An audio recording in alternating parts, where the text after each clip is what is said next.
For performing arts, we're here with Yolanda Nieves and a couple of actresses in the play. Can you tell us about the play and how you feel now that it's in its third run? It's in its third run, I think, because the stories speak not just to Puerto Rican women or the Puerto Rican community, but I believe that the stories have a universal theme. So many people have been relating to the stories that came actually from real interviews that were conducted.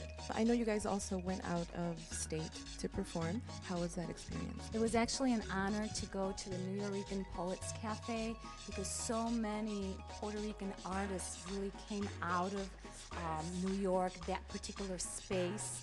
And so for us as Puerto Ricans from Chicago to go there and be asked to perform in that space was a great honor. New York was fabulous, and it was my first time there, and to actually go to New York to perform, it was just amazing. At first I was a little nervous about it, but the audience, they loved us, They're from New York, they're New Yorkers. You always start your play by saying that it's going to make people uncomfortable. Well, the play was not written to entertain, but rather to disturb the imaginings that people have about Puerto Rican women.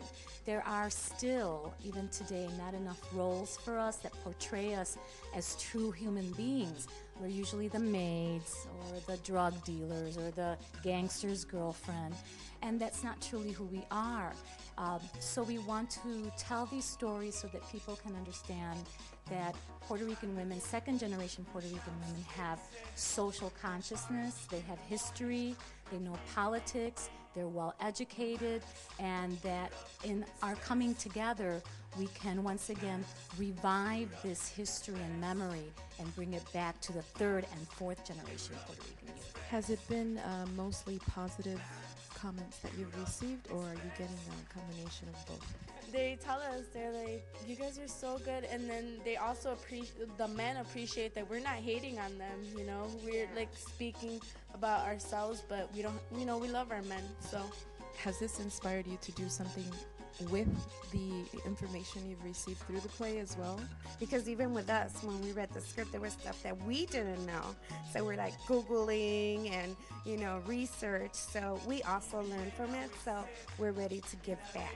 We're here for the long run. I actually thought we were just going to have one run and everybody's going to be happy and go home and that we'd just end it.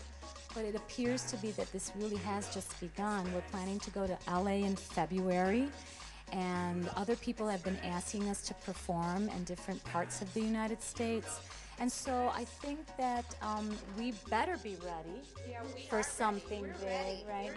We're going to deliver these stories. Everyone's going to hear these stories. And of course, the Ensemble of women have been a phenomenal group of women that have come together on a volunteer basis. This is also proof that we may not have the official academic training, but when you deliver your lines and you have a good script with heartfelt stories, I think that everyday people have hidden talents that can come out. So this is also hopefully an encouragement to other young people out there who feel like just because they don't have a PhD in acting, they should go ahead and do it anyway. It's about learning as you go. Come and see us and make up your own mind and also excavate your own stories. There's a script in everybody.